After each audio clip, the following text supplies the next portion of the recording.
द्राक्ष शिव महापुराण की कथा।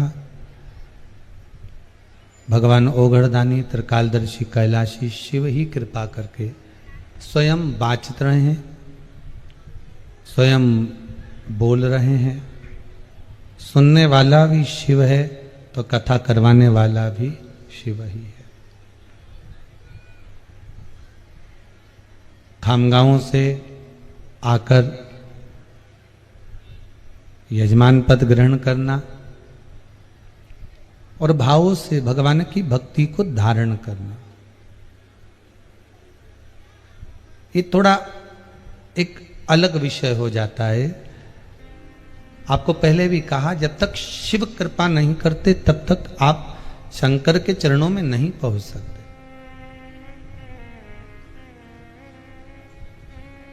अथक प्रयास करा जाए, बहुत प्रयास करा जाए, तब भी शिव चरणारविंद नहीं मिल सकते। पर जब शिव की कहीं करुणा होती है तब जाकर शंकर की कथा का स्मरण हम कर पाते हैं, शिव कथा को हम सुन पाते हैं। कई तो ऐसे भी हैं कि जिन्होंने कथा सुनी पर धारण बिल्कुल नहीं करी।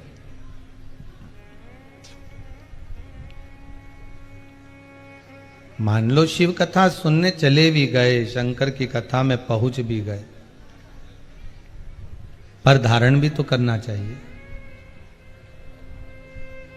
उस कथा को अपने जीवन में उतारना भी तो चाहिए। और जब तक शिव तत्व को अपने भीतर नहीं उतारोगे तब तक शंकर मिलेगा कैसे?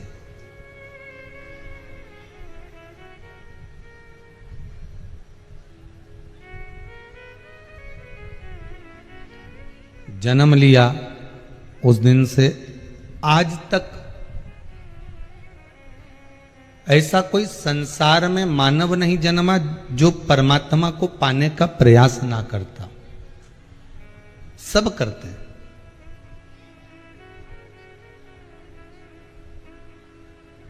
कई लोग कहते हैं ये तो पूरा ऐसा है कि कभी भगवान के मंदिर नहीं जाता, भले ना जाए। कोई कहता है कि ऐसा है, हमारी बहू ऐसी है, हमारी सास ऐसी है, कभी भगवान का भजन नहीं करती, भले ना करे। आप किसी के ऊपर उंगली ना उठाइए। शिव महापुराण की कथा कहती किसी के लिए कुछ ना कहिए,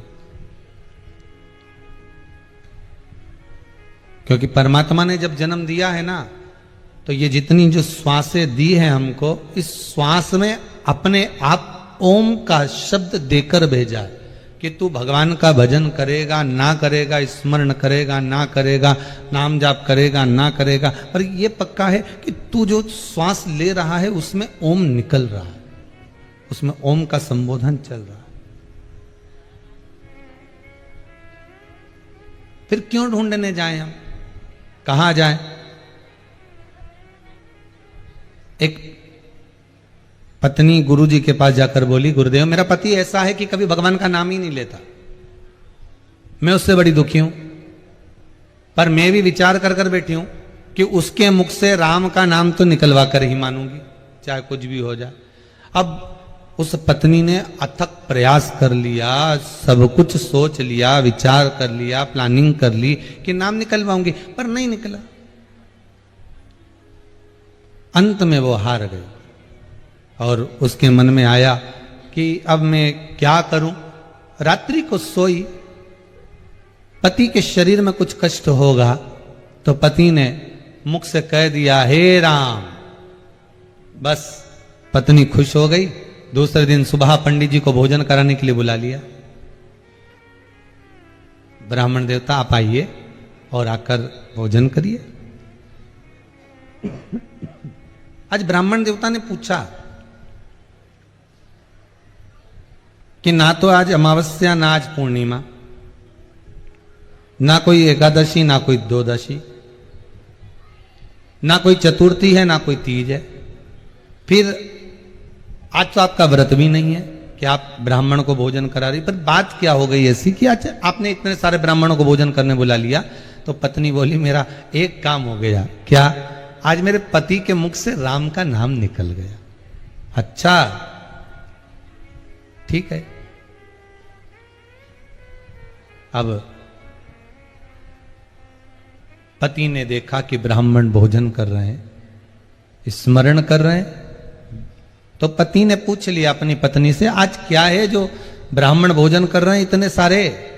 पत्नी बोल रही है, तुम्हें नहीं मालूम? नहीं, आपके मुख से आज तक भगवान का नाम नहीं निकला, पर आज जब रात्रि को आप सो रहे थे, थक कर विश्राम कर रहे थे, तब आपके मुख से निकल गया था, हे राम। पति ने कहा, बिल्कुल सत्य बता, क्या मेरे मुख से राम निकला था? हाँ, मैंने खुद सुना था, बस इतना कहना था। और पति ने कहा, यदि राम ही हृदय से निकल गया तो अब जीवन रखने से कौन सा फायदा है? जिस राम को मैंने संजो कर रखा था,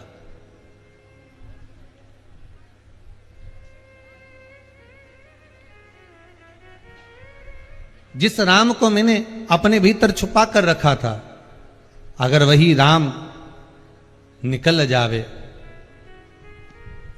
वही राम इस हृदय से, इस चित्त से, इस वृत्ति से बाहर हो जावे, तो ये शरीर रखने का फिर लाभ क्या है? हमको लगता है कि हमारी बहू भजन नहीं करती, हमको लगता है हमारी सास भजन नहीं करती, हमको लगता है कि हमारा पुत्र मंदिर नहीं जाता, देवालय नहीं जाता, स्मरण नहीं करता, हमारी पुत्री नहीं जाती भगवान के मंदिर, हमें लगता है। पर ऐसा संसार में कोई मानव नहीं जन्मा जिसके भीतर परमात्मा की भक्ति विराजमान नहीं हो। थोड़ी सी होगी, पर होगी जरूर।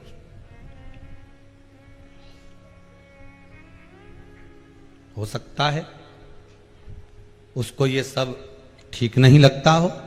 मंदिर जाने से क्या होता है, व्रत करने से क्या होता है, कथा में स्मरण करने से क्या होता है। हो सकता है उसकी चित्तवृत्ति में ऐसा भर गया हो कि यहां जाने से क्या होता है, वहां पर यह पक्का है कि अगर वो कथा की बात कर रहा है, अगर वो मंदिर की बात कर रहा है, अगर वो सत्संग की बात कर रहा है, अगर वो भगवत स्मरण की बात कर रहा है, तो उसके भीतर भक्ति जरूर है।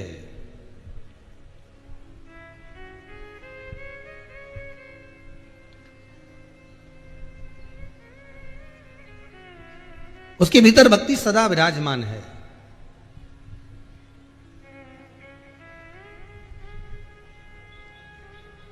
बस उस भक्ति के होने से भगवान की प्राप्ति ही है।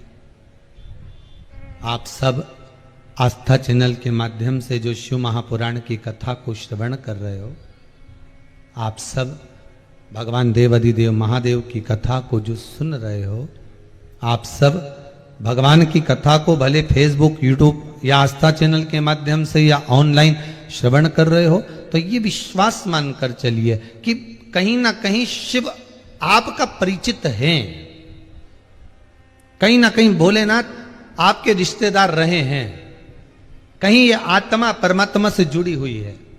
पहले भी कथा में कहा था, आज फिर कहते हैं, बहुत सारी शादियां हैं, अभी तो खैर 1.5 साल से कहीं नहीं है, फिर भी लोग घर में छोटे रूप में कर लिए हैं। बहुत सारी मोहल्ले में शादियां हैं, रिश्तेदारों के यहां भी शादियां हैं। और शादी होने के बाद आप कितनी जगह जा रहे हैं? 2 जगह, 3 जगह, 4 जगह, 5 जगह। आप जब 2-4 जगह जा रहे हैं तो आप किसके यहां जा रहे हैं? जिससे आपका स्नेह, प्रेम बहुत ज्यादा होगा, आप उसी के यहां पहुंचोगे। बोलो सही है कि गलत है? जिससे स्नेह ज्यादा है, जिससे प्रेम ज्यादा है, जिससे वात्सल्यता, जिससे करुणता ज्यादा है, आप उसके यहां शादी में पहुंच रहे हो। अब इतनी शादियां, और शादियों के बाद भी अगर कोई परिचित के यहां, कोई अन्य व्यक्ति के यहां पहुंच रहा है, तो उसका प्रेम उससे ज्यादा है, उसका स्नेह उससे ज्यादा है। बस यही शिव पुराण कहती है। सारी दुनिया को त्याग कर, सारे चैनलों को भूल कर, आप यदि आस्था चैनल पर या फेसबुक, यूट्यूब पर शिव महापुराण की कथा अगर सुन रहे हो, या शिव के धाम जाकर कथा का रसस्वादन कर रहे हो, या शंकर के मंदिर में पहुंच रहे हो या शिव भक्ति में डूबे हुए हो, तो यह विश्वास मानना कि तुम शंकर के अच्छे रिश्तेदार हो, इसलिए शंकर से जुड़े हुए हो। आप शिव के रिश्तेदार, आप शंकर का अनुमोदन अगर कर रहे हो तो शिव के पूर्ण तरह से आप शंकर के हो और शंकर आपका। मेरा भोलेनाथ आप,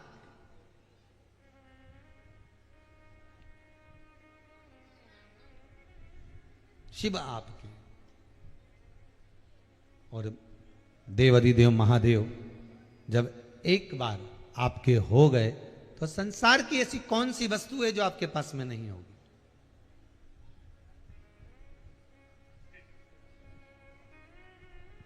बस इतना जरूर याद रखना कि जिसको हृदय में बिठाओ ना, जिसको भी हृदय में बिठाओ, चाहे राम जी हो, चाहे कृष्ण जी हो, चाहे शिव जी हो, चाहे भवानी माता हो, चाहे दत्त भगवान हो, जो भी आपके हृदय में बैठे हुए हैं ना, उसको एक बार अगर बिठा लिया तो फिर इधर उधर डोलने की जरूरत नहीं है। एक साधे सब सधे, सब साधे बिसराए। बस एक अगर साध्य बन गए तो फिर कहीं डोलने की जरूरत नहीं पड़ेगी, फिर कहीं जाने की जरूरत नहीं पड़ेगी।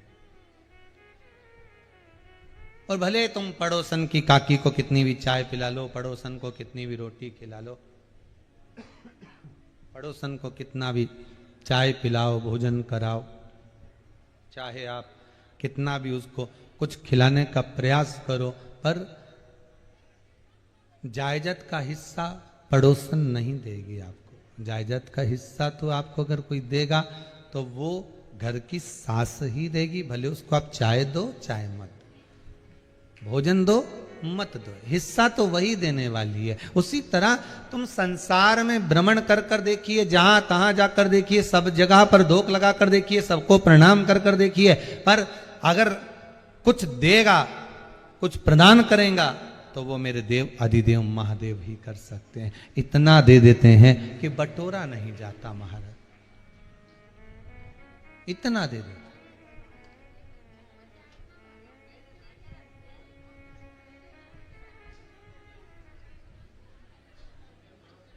वो कहे कि वो देता है,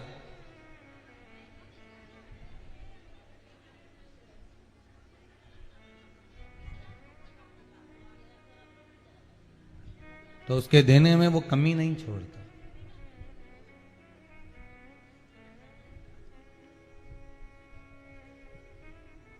लोग कहते हैं कि भगवान को प्राप्त करने का सबसे सुंदर तरीका कौन सा है। दुनिया के लोगों के भीतर एक प्रश्न हो जाता है कि अगर हमें भगवान को प्राप्त करना है, भगवान को यदि अपना बनाना है, तो परमात्मा को अपना बनाने का सबसे सुंदर तरीका कौन सा है।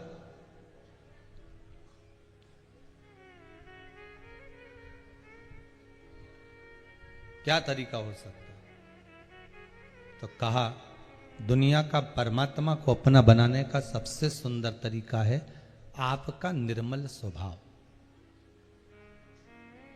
आपका निर्मल भाव। और जिस दिन इस मन से कपट, छल, छिद्र, बेईमानी, प्रपंच, झूठ सब बाहर निकल जाता है, सब कुछ बाहर चले जाता है, निर्मल व्यक्ति का जब स्वभाव हो जाता है, तो परमात्मा क्यों ना मिलेगा। भोला नहीं है दूर, भजन करो भोला मिलेगा जरूर, मिलेगा। भोला नहीं है दूर, भजन करो भोला मिलेगा जरूर।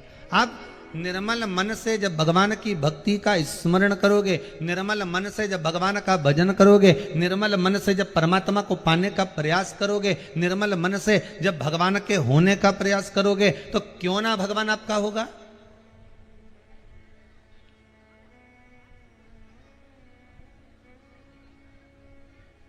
एक तरफ से रोटी सेक कर आप में से कितने लोग हैं जो खाते हैं केवल एक तरफ से सीखी रोटी? कोई खाएगा?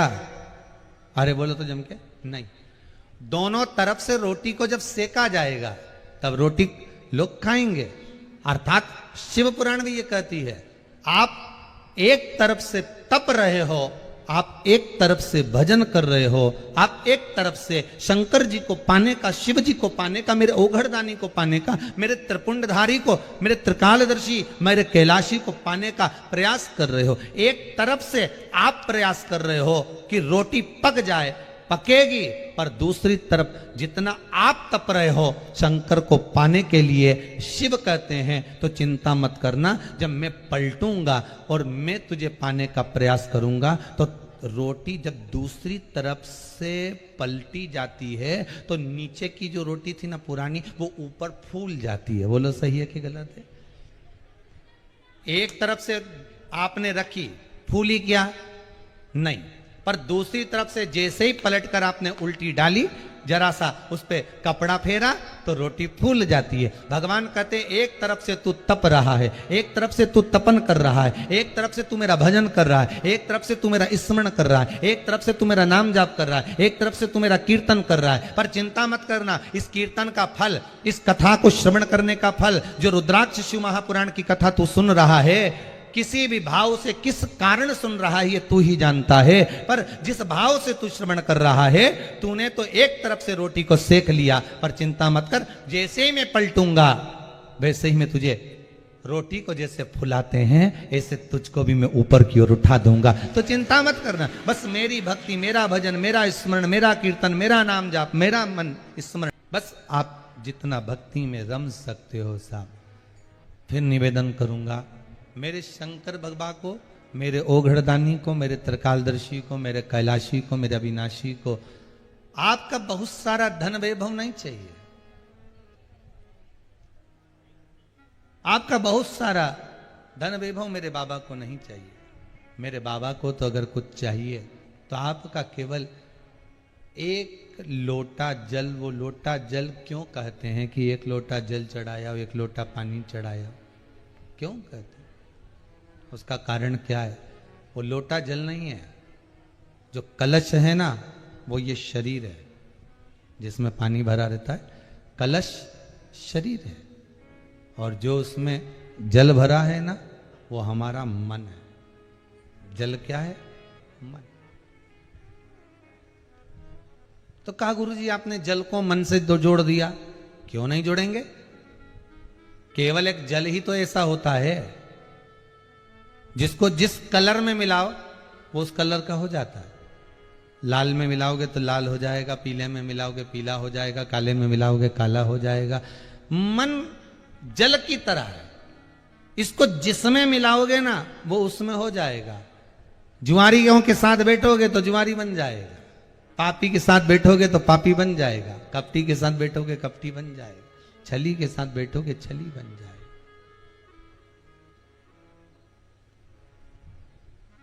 जिसका संग आप कर रहे हो, आप जिस संग में जुड़े हुए हो, ये जल और मन एक ही है।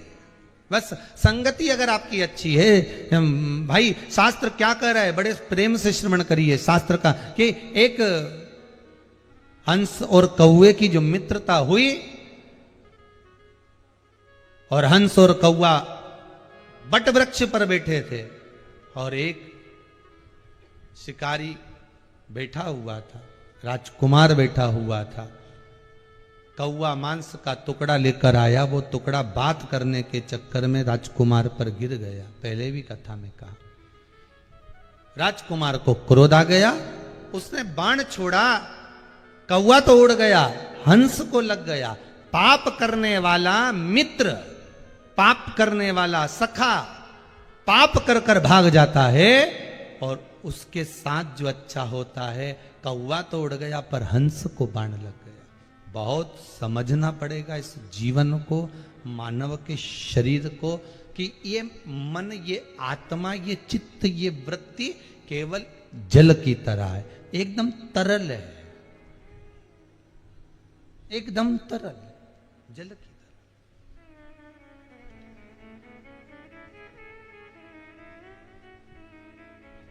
लाल कलर में मिला दो, लाल हो जाएगा। पीले में मिलाया, पीला हो गया। नीले में मिलाया, नीला हो गया। इसको जहां ले जाकर मिलाओगे,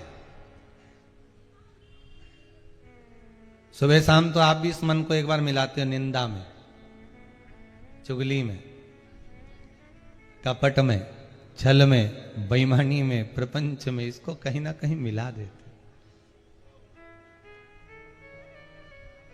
शिव कह रहे हैं मेरे यहां जल चढ़ाने का महत्व केवल इतना है, लोटे में जब जल लेकर आओ, कलश में जब जल लेकर आओ और मेरे ऊपर जब समर्पित करो तो ये भाव प्रकट कर लेना। ये तुम्हारी चित्तवृत्ति में आ जाना चाहिए कि तुम मनुष्य का शरीर ये कलश है, मानव का शरीर ये कलश है, उसमें जो जल भरा है ये आत्मा, ये मन, ये चित्त, ये वृत्ति है। जब आप शंकर को समर्पित करो तो तुम्हारा मन फिर कहीं दूसरी जगह नहीं होना चाहिए, तुम्हारा मन परमात्मा के चरणों में ही होना चाहिए। क्या ना देगा वो?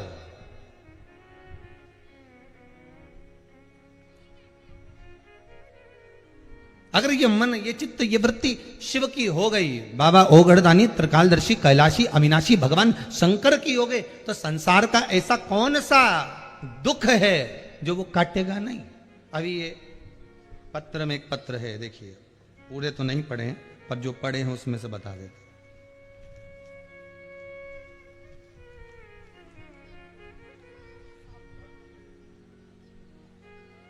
शंकर का स्मरण करो, ये करो। और डॉक्टर हॉस्पिटल में नहीं झेल रहा तो भोलेनाथ जी तो झेलेगा ना। अब घर से बाहर नहीं जाएंगे, दोनों को घर में रखो। उसने बताया है 70-80%, 90% अब देखा जाएगा। ठीक हो गए दोनों, दोनों बढ़िया, बैठ जाओ।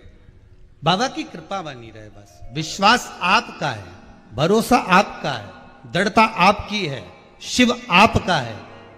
और उस पर जितना विश्वास रखकर, फिर कहूंगा, बैकुंठ में भगवान नारायण निवास करते हैं, ब्रह्मलोक में ब्रह्मा रहते हैं, इंद्र लोक में इंद्र रहते हैं, पर मृत्यु लोक में तो मेरा देव अधिदेव महादेव रहता है। तुम पुकारोगे वो दौड़ कर आ जाए, तुमने बुलाया वो तुम्हारे सामने आया।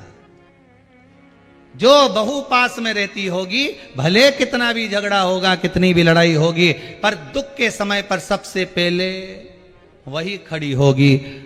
मुंबई पुणे वाली को तो फोन लगाओगे तो वो कहेगी हम गाड़ी देख रहे हैं, ट्रेन देख रहे हैं, गाड़ी लाएंगे, 8 घंटा लगेगा पहुंचने में, सारी व्यवस्था बहू बताएगी, हम पहुंच जाएंगे, संभाल लेंगे, ये कर लेंगे, वो कर लेंगे। पर जो पास में होगी वो सबसे पहले आकर खड़ी हो जाएगी। भले कितना भी झगड़ा हो, भले कोई काम नहीं करेगी, पर मुंडा तो दिखा देगी। आखिरी का समय पे पल्लू लेके खड़ी तो हो जाएगी, आंसुड़ा भी ढलका लेगी, 2 की डुकरिया कैसी भी थी, पर भले वह रो लेगी, खड़ी रहेगी, पर सबसे पहले कौन आएगी बोलो तो सही, जो पास में होगी। तो आपने एक ही बात याद रखना है, एक ही बात अपनी बुद्धि में रखना है, एक ही बात अपने चित्त में रखना है,